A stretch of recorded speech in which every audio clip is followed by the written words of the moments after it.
What is it with this decade that catapulted one specific genre to be taken and brutally abused by a bunch of greedy game developers? Some of you may know exactly what I'm referring to, and to the others, well, you should feel lucky that you never developed a love for it. I know I'm being pretty ambiguous here, but the genre I'm referring to is survival RPGs. This genre has been plagued for some time now with pump and dump early access titles with seemingly no plans or future of a full release. I've fallen victim to a plethora of these, and now they sit comfortably in my Steam library, never to be updated or downloaded ever again.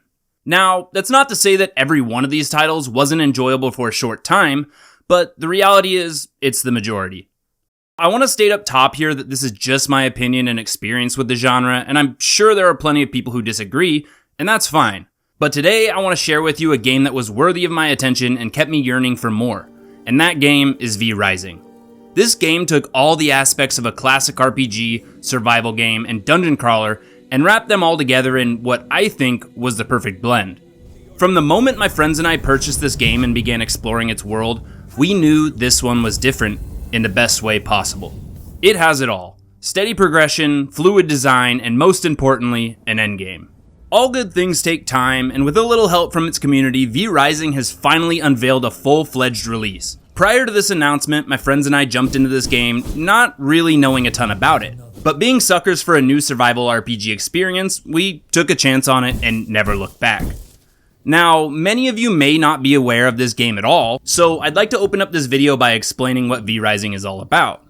You see, a long while back, vampires and humans lived together in harmony, exchanging the illusion of protection and independence for the life force of all vampires: blood. For many years, this persisted with many unopposed to this way of life, and some even cherished it. Things were peaceful for thousands of years, but with all good things, they must come to an end. This is where the infamous Dracula comes into the picture. He found a way to pierce the veil and unleash an otherworldly power upon the lands of Vardaran. With his newfound powers, he sought to rid the world of the humans and command control of everyone and everything. However, not everyone was on board with this plan, and so a war was waged. They threw all they had at him, taking up arms in what would eventually be a futile effort. With nearly all resources exhausted, they pleaded to anyone who could hear them for any assistance, and their call was answered. Select humans that were capable of wielding it were blessed with holy powers, a vampire's worst enemy. With the tides turning and the favor now being in the hands of the humans, it was now the vampires that were calling to a higher power in hopes that they could find the counter to this newfound resistance. Unfortunately, their calls were left only half answered, and with what little power they had, they were able to form a barrier of protection, cutting them off from the rest of the world and casting them into a seemingly eternal slumber. Until now. After centuries of rest, you'll be awakened and cast into this world now plagued with the tyranny of these disgusting humans, seeking to take back control of what was once ours. And so begins our journey. vrising does many things right. As I stated earlier, it has the perfect blend of RPG, survival, and dungeon crawling elements. Stunlock Studios seems to have perfected this formula over the years of its development. It started with its early access in May of 2022 and is now excitedly launching into a full release on Steam, with plans for a PS5 release later this year. I left a link in the description if you want to check it out. My friends and I were granted access to this 1.0 version early, so thank you to Stunlock for this exclusive opportunity. Over its development, it's received numerous updates that include extra content, as well as tons of quality of life improvements, in addition to its already engaging gameplay. With this full release, there's also good news for all you Castlevania fans out there, as you can rise up and fight the legendary Simon Belmont, and eventually Dracula himself. You can tell that so much love and effort went into making this full release a big one. Okay, I know I keep bringing it up, so let's just fucking talk about it already. Why is this game so damn good? Well, let's start with its survival elements. vrising isn't your typical survival RPG with tons of nagging status bars and meters that you need to maintain. Instead, it's simplified into just one: your blood well. What I feel sets this apart from many other games in the genre is the fact that it's not just a standard upkeep mechanic, but instead a useful tool. There are many enemies and monsters to encounter throughout Vardaran, each having their own unique blood and blood quality, and each of these blood types have their own stat bonuses dependent on the quality of the blood. Blood type is presented in a percentage-based system and has 5 levels of quality, determining what perks you will get. If the quality is between 1 and 29%, you'll unlock the first tier. Between 30 and 59, you'll unlock the second. Between 60 and 89% unlocks the third. Between 90 and 99, the fourth. And 100% quality will award you the fifth. Each tier has better and better perks, making this an essential part of the game, especially if you're playing on Brutal. I found this mechanic particularly intriguing because it makes it feel like less of a chore to maintain your blood well, and more of a combat tool. While it's not a requirement to have the highest quality blood, it can certainly help you during large combat encounters, such as the bosses. Oh right, bosses. What a beautiful segue. This is yet another layer of vrising that I think makes it stand out in a crowd. As the lore states, it's our job to rise up and take back the world we once had control over, hence the name. The bosses are the main milestones you'll need to conquer to persist through this game's progression. They vary from monsters to humans, each having their own rewards and fight mechanics. Each boss will have their own trials and tribulations as well as level requirements. At level 1, Alpha the White Wolf is a roaming enemy that you'll likely vanquish first, and upon its defeat will grant you access to a whole new form, which I'll get into a bit later. He's a pretty standard enemy and is meant to be a peek behind the curtain of what lies ahead. He comes equipped with a few variations of attacks that are pretty easy to telegraph and serves as sort of a tutorial. As you progress and level your gear up, you'll encounter harder and harder bosses, sometimes having a barrier of entry. These barriers can be anything from their battlefield being protected by a holy aura that will sap you of your life force, to slowly suppressing your field of vision. Of course, as you continue up the line of powerful enemies, you'll surely gain access to abilities, clothing, or potions to dispel these hurdles. I found it incredibly engaging to include this method of progression because 1, it pushes you in the direction of progress, and 2, they actually hold a distinct purpose rather than just being some random optional mob. While it's true that it's still necessary to wait for these newfound resources to produce, it never feels like the gameplay hits roadblocks in this regard. In fact, it's pretty much the opposite. You see, as you obtain more and more resources, gear, and crafting tables, while you're waiting on these materials to be made, there's plenty of other things to occupy your time. You can do things like decorate your house, craft newfound gear, or even go conquer other bosses. Never did I feel like I just had to sit there and wait. There's always something to do in the meantime. Like I said earlier, other rewards from these bosses will grant you access to new items, spells, or even alternate forms. So let's talk about that for a minute. The new items you'll receive can be anything from a new crafting station to a new gear set to even new craftable items like ingots or glass.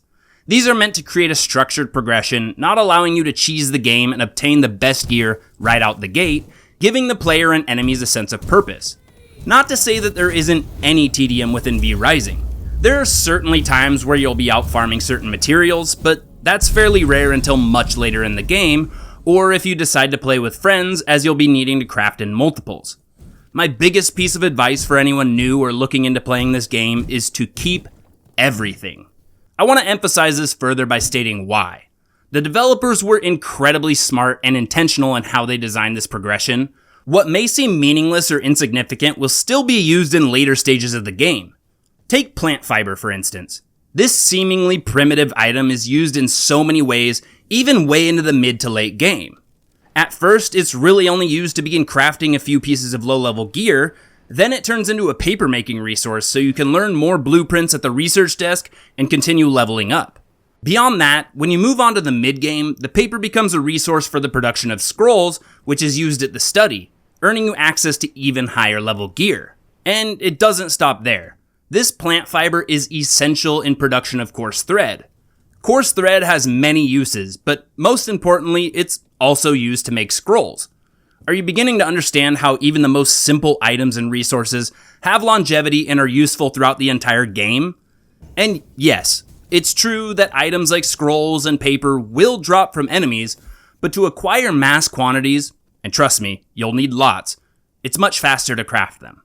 This type of longevity amongst even the most unassuming crafting components ensures that the player doesn't necessarily have to worry about deciding whether to keep or drop anything. My main point is, every resource is useful throughout the entirety of your campaign. I feel this differs from most other games in the genre since there's usually stages of progression that outpace the need for the most basic materials, generally leading the player to refrain from picking up these now useless items in the later parts of these games. vrising takes this decision-making part out of the equation. Moral of the story, keep everything. I want to go back to something I didn't go into too much detail when I talked about the bosses. I mentioned that beyond awarding you crafting equipment, they also often grant you either special abilities or forms. Let's dig into that a bit more. There are 6 different types of magic in vrising, each having 6 unique basic abilities to unlock, as well as 2 ultimate abilities. These are categorized by element, each having their own playstyle and lasting effects. It's beneficial to invest into one specific element as they usually combo alongside each other, making for better outcomes and higher damage output when up against harder enemies. The unfortunate part is that you aren't able to just invest into a particular build from the get-go, leading you to have mismatched abilities for the first few hours of gameplay. Now, this isn't all too frustrating because I think the intention is to feed you a few different abilities early on in an attempt to encourage you to give everything a try. This may be a turnoff to some, but honestly, I always found it somewhat welcoming. Would I have liked to invest my ability points into a specific element? Sure, but I was open to at least trying these newfound abilities, just in case I was wrong in my initial assessment. You can also change these abilities at any time, so again, it never felt like I was forced into using something I didn't want to. I also mentioned you'll obtain different forms as a reward for defeating certain bosses as well, each having their own unique purpose. Starting with the very first one you'll obtain, Wolf form is used for traversing the map quickly. This is likely the form you'll be using the most, as the map is fairly large and your basic vampiric state is quite slow comparatively. Turning into a wolf replaces your dash with a jump ability with 2 charges and can be used to hop over obstacles or quickly avoid enemies. Beyond this, there's the bear that's capable of smashing larger rocks and breaking into certain enemy strongholds. Then there's the human form that disguises you and grants you access to certain merchants guarded by aggressive enemies. There's 6 forms in total to obtain, each having their own specific use cases and abilities that will help you throughout your playthrough. The only form that I never really ended up using all that much was the toad form. This form is seemingly used to jump up to generally unreachable planes, but I never could get it to work how I felt it should, and it's absurdly slow. Okay, next I want to talk about the different weapon types as well as the flow of combat in vrising. In the full release of this game, there are 11 unique weapons to choose from, each equipped with their own playstyle and weapon abilities. 3 of them are ranged and the remaining 8 are melee. Now, you won't have access to all 11 of them right away, but the few that aren't, you'll obtain fairly quickly, with the exception of the newest addition, the whip. I personally was a huge fan of the Reaper. The Reaper is a melee weapon on face value, but its weapon abilities allow it to be much more than that. My favorite of these 2 abilities is called Howling Reaper. This ability throws out a Reaper that spins in place at the location you choose, with a pretty good distance to choose from. I love it because not only does it do a fuck ton of damage safely, but it also slows enemies caught within its radius. This comboed extremely well with my element of choice, Unholy, as it allowed my summon allies time to sit there and mercilessly whack my opponent to death. The weapons are staged much like the rest of your loadout, having either 6 or 8 different versions, scaling up as you progress and granting access to more and more weapon abilities, maxing out at 2. Each of these weapons also have a lesser and more insignificant benefit to them as well. Let's take the mace for example. This weapon is better at mining stone and ore as it comes with a 25% increase to damage against these material types. The reason I say it's rather insignificant is because it's not really required to have these weapons to, say, mine ore and stone, but it'll make it go by faster. This is nice because it doesn't lock you into crafting every single weapon in the game just to mine all the different resources, which kind of makes for a good quality of life. However, certain resources can only be gathered by having higher end weapons, so you can't just take out your basic bone weapon and go mine the endgame resources. Alright, so now that we have a basic understanding of the weapon types, I want to go over the combat a little bit. Basic mobs really have no strategy to them. They'll generally have either a melee or ranged weapon themselves, but if you're fighting mobs your level, they'll go down pretty easily. The bosses, on the other hand, have plenty of depth and strategy, and are where the dungeon crawler or arcadey elements come into play. The bosses in vrising have more to their kit than the standard ranged or melee attacks. They themselves have abilities too. This could be anything from throwable items to summoning mobs, forcing you to have intentional movement and looking for windows of opportunity to attack, rather than just Leroy Jenkinsing your way into a fight with them. As you progress, these bosses will get increasingly complex and will have you doing damn near calculus to seek opportunities of damage or movement to avoid their onslaught of attacks. Similar to games like Binding of Isaac or Diablo. If you're into these types of games, this one will be right up your alley. Now, if you're a returning player who has experience with this game, with the full release of vrising comes an all-new brutal difficulty that's sure to have you clutching your pearls. As my friends and I are returning players ourselves, we attempted this difficulty and found that it was indeed brutal. This experience cranks all the dials of boss combat way up, causing them to spawn in more mobs, take less damage, and have more health. Needless to say, we didn't get very far before turning the difficulty back down. I'm not kidding. Don't play this difficulty if you're just starting out. Next, I want to talk about the base building and relocation mechanics. The castle building in vrising is incredibly intuitive and relatively simple. Once you find your desired patch of land, you could claim it by placing a castle heart. In the beginning, you'll only have access to some simple structures to get you going, but won't have the capability of a fully enclosed space until you complete the 12th quest. These quests kind of serve as a tutorial, as well as helps you focus on another method of progression. They're pretty basic quests, but again, they're positioned as a light tutorial without feeling like one.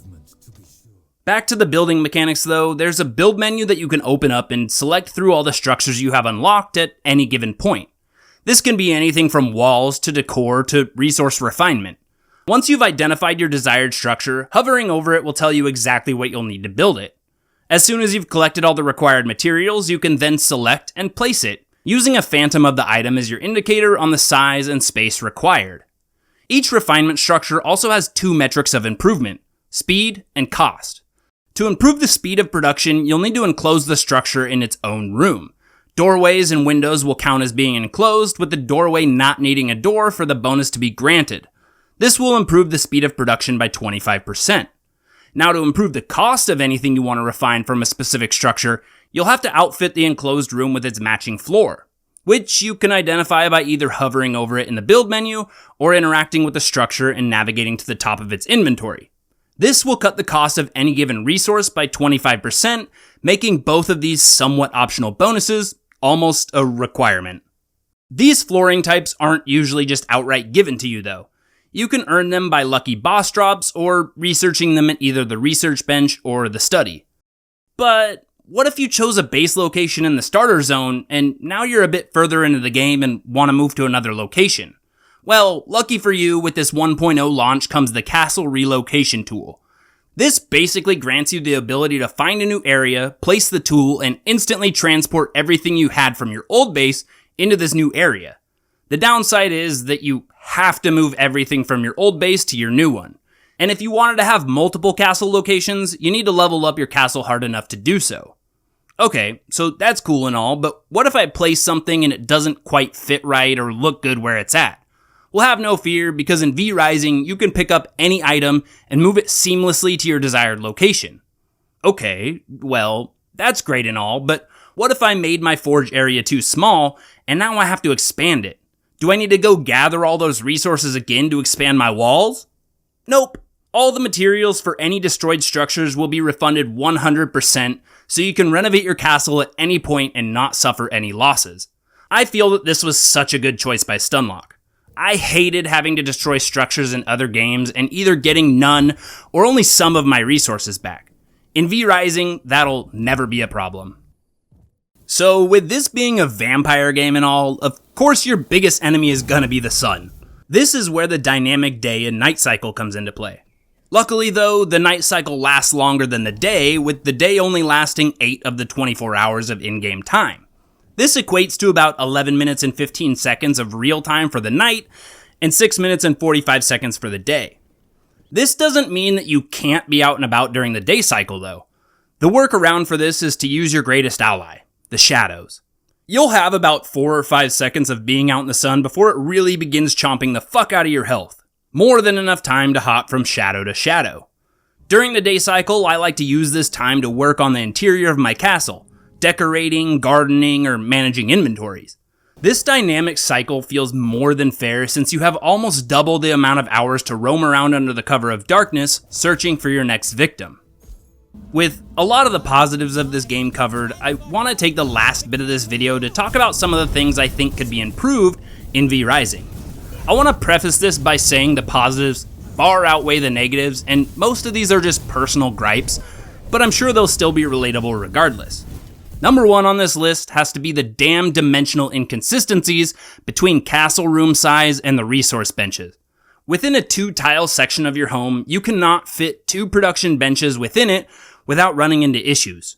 Either they just don't fit, or you'll be left with a part of it sticking out about a quarter of a tile, making my OCD go crazy. I'm really not sure the intention behind this decision, but it drives me irrationally insane. This is the case for every single one. Why, Stunlock? Why? Through all the quality of life adjustments you made with this final release, I wished this was one of them, but again, not that big a deal. And speaking of quality of life changes, next up on my list is the names of the damn vampire waygates. Why are they all just named Vampire Waygate when they clearly have an area that you can associate it with? This makes it kind of difficult to communicate with friends you play with on which waygate you're actually traveling to. I mean, yes, you can hover over the area and relay that to your teammates, but why not just make them the name of the waygate itself?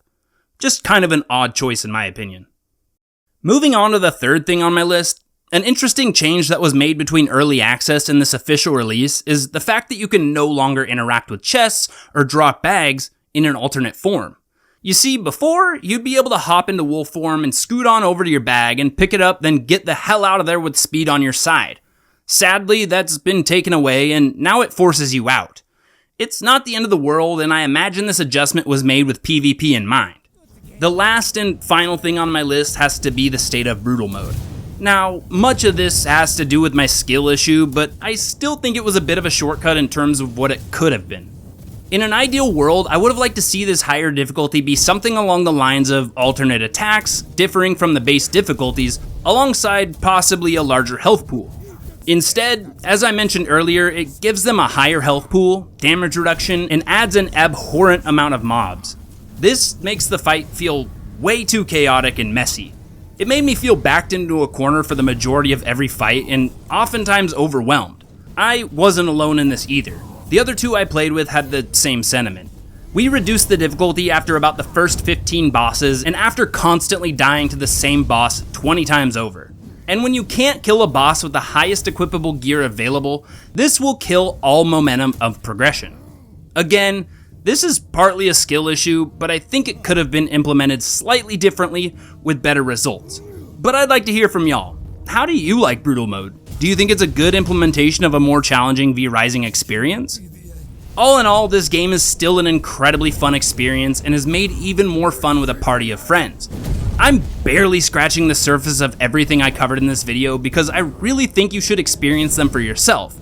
If you do feel inclined to play, click that link in the description and rise up to defeat Dracula and reclaim the lands of Vardaran for yourself. That'll be all for this one. Thank you all for watching, and I'll see y'all next time.